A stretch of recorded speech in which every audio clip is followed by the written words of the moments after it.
I'll do. So I've been talking quite recently about the large numbers of people moving to Western nations and how I actually believe that it could be organised elements of it, and it's could be used for destabilising Western developed countries. Who by? I'm not sure. I think it might be an unaffiliated group of different interests who are sort of all piggybacking off the back of each other. I wouldn't be surprised if that was the case. You know, if I don't think it's some sort of centrally planned monomaniacal Doctor Evil type person pulling strings from the back. Yes, my pretties fly. I don't think that's happening. But I definitely do think that there are multiple anti-Western, probably communist organisations which are allowing this to happen. Simply, I think a lot of it is just down to hatred of the West and anti-humanism as well. So I've got a couple of videos I'm going to show you. I'll just bring the first one up now. It won't take long, but I think it's just going to provide a bit of context and evidence for what I've been seeing. Aquí en Canarias, señores. Paterita. Aquí bajándose la playa de la Garita en Lanzarote. En una Zodia a motor. Unas locuras,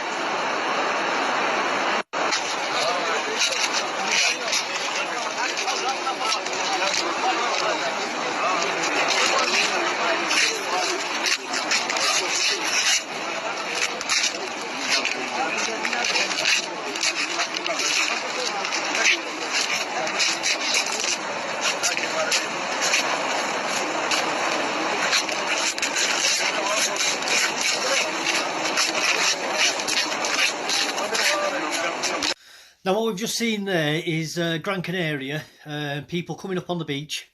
I don't know what the individual's saying who's recording it, but I think he's just showing you, look, we're on Gran Canaria. These people are coming on a boat over the sea from Africa. Now, that's sovereign Spanish territory, so that means that as soon as somebody sets foot on there, they are effectively in the EU. Now, not only that as well, but the other issue there is, in the second half of that video, it's a close-up, and you see all the people biting open bags. And you may have thought to yourself, oh, maybe they're sandwiches or biscuits or something that they're eating. No, they're not. Those are mobile phones that are being handed to them and they're opening up. And if you look closely, you'll see a couple of white people dotted about who I suspect are going to be so-called charity workers. They're not. Those are subversive fifth columnists, in my opinion, handing out the phones. It's very, very organised, what is happening. Very, very organised and very well funded. That doesn't just happen off the backs of people giving out donations on the street. I do think that there is very, very large financial backers involved in this. And it's the same with the NGO ships that we see operating in the Mediterranean. A lot of money involved in this. I'll try and find the footage for another video at some point showing the actual tracking footage, showing, because obviously ships have transponders on them and you can track the ships going up and down across the Mediterranean. It's mad. It's absolutely mad how large the operation is and how much money must be involved. We are talking hundreds of millions, if not billions, of pounds, dollars, euros, whatever you want to market in. It's just crazy amount of money involved.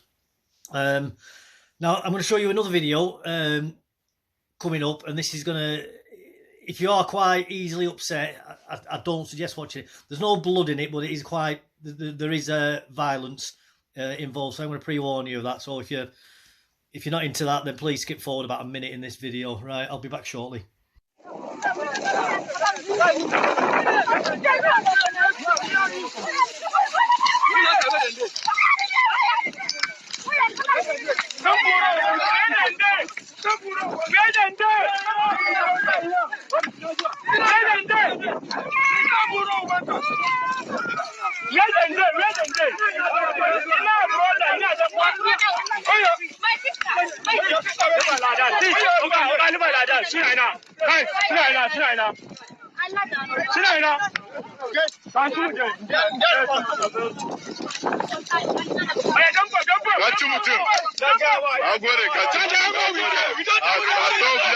Welcome back from that absolute horror show that you've just witnessed then. Now that obviously wasn't very pleasant to watch if you did watch it, and if you didn't watch it, I don't think any less of you. You know, it's not for everybody. Obviously, some people just can't stomach it, and that's fine. There's nothing wrong with that. We're all different for a reason, and we all have our strengths and weaknesses. So for those who didn't watch it, I'll just give a quick summary. Basically, there's a gang of armed. They look like militiamen in I believe it's Nigeria. Now, just before we get on with the video, by the way, in the footage there is somebody's Twitter information at the bottom of the screen. For anybody who's thinking that I'm doxing them, I'm not. That is a freely, publicly available video that has been originally edited by somebody else that I've used for this video, with multiple views. So I mean, no, it would be like somebody taking my video footage now and, you know, showing me online from this. It's not doxing. They've made that publicly available. I'm just sharing the raw footage, so to speak. I've just ever so slightly tweaked it at the ends just to cut it down and neaten it up a bit for this. But anyway, you've got a gang of armed militiamen, part of I believe a Nigerian Islamist gang, and they're basically kicking around two women. One of them's got a young daughter with her, old enough to walk. She may be 5-6 years old. I say they're Islamists as well because Nigeria is split between the north and the south. It looks quite arid there. The south of Nigeria is very, very lush and green, like rainforest type jungle. Whereas in the north it's more arid and it's heading towards the Sahara Desert type region. So, but also the women are covered up as well in what you call a more traditional Islamic style of dress. So it leads me to believe that those men will be jihadists, Boko Haram style people. But one of the women has got a very young baby, a toddler probably, on her shoulders or on her back, sorry. As you see sometimes if you're watching, I don't know, a David Attenborough show or something like that, or if you ever visited that part of the world, you know, when you go to the tribal areas. Well, I mean, the whole of Africa is a tribal area, but the very, very rural tribal areas, that so to speak. And they're kicking these women around, and I do believe at one point one of them is going to shoot the women, but one of the guys stops him from doing it. That's my interpretation when the woman's on the floor. And then after that, they're all jumping around and shouting and cheering, like, yeah, you know, like, they're probably drunk, they're probably on drugs. That's very common for these gangs to do that. There will definitely be single men because polygamy is a big problem. And people might say, oh, well, why is polygamy a problem? Well, you end up with a surplus of single men with no prospects of having a family. So they form war bands. That's why countries with polygamy are always very destabilised populous countries. It's a very interesting topic that I might cover in a future video as well. Now people might say, "Oh, Dave, that's not going to be the majority of people coming over." Well, that may be true as a whole number. They probably aren't the majority, but they are enough of a problem in those countries that people are fleeing those countries. It's not like there's one, like that is the only armed gang in the whole of Nigeria.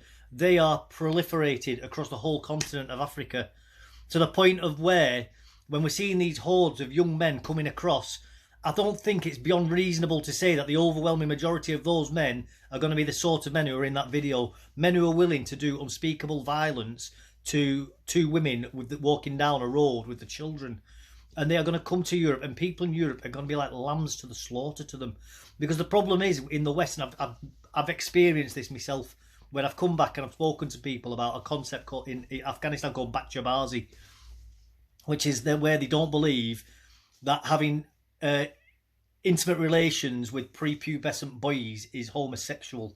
I don't know how they rationalise that in their minds, but they do. And it's very common, especially at the time, for the Afghan National Army and the Afghan National Police to have engaged in bachabazi. And you'd see them walking down the street holding hands with young boys. And I've actually heard them.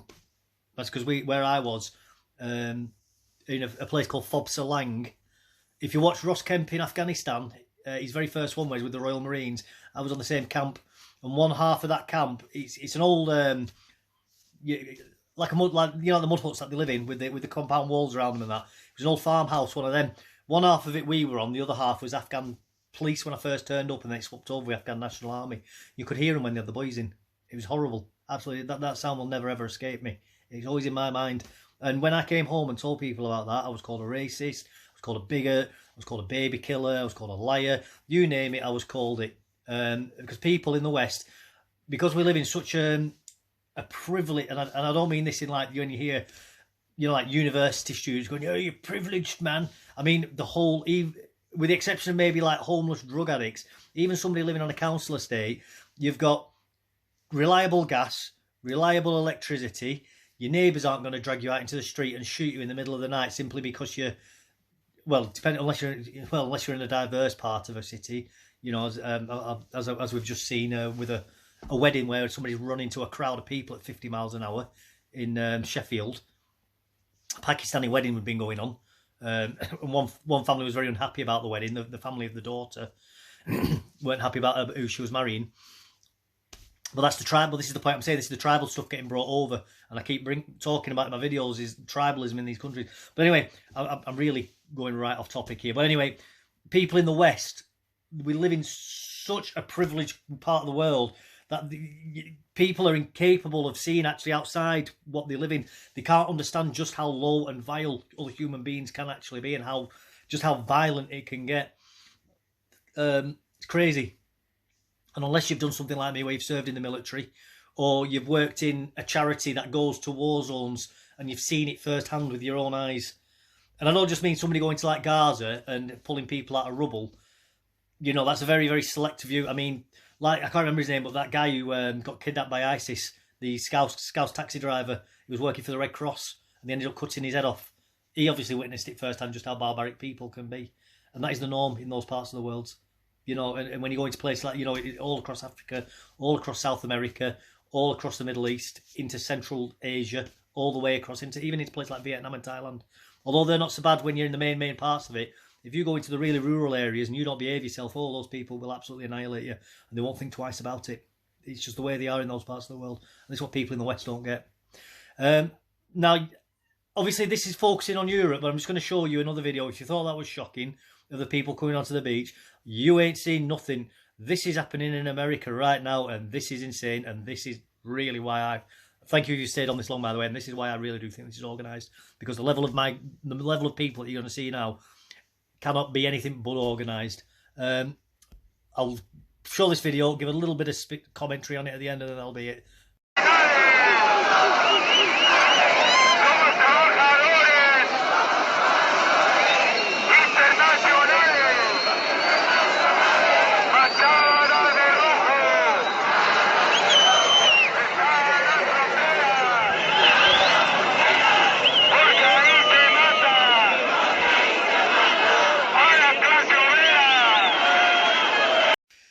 Yeah, so that last video is just absolutely crazy, isn't it? You know, you've got thousands and thousands of people going as far as you can see into the distance there, of people just marching towards the US border, and with megaphones, banners, chanting.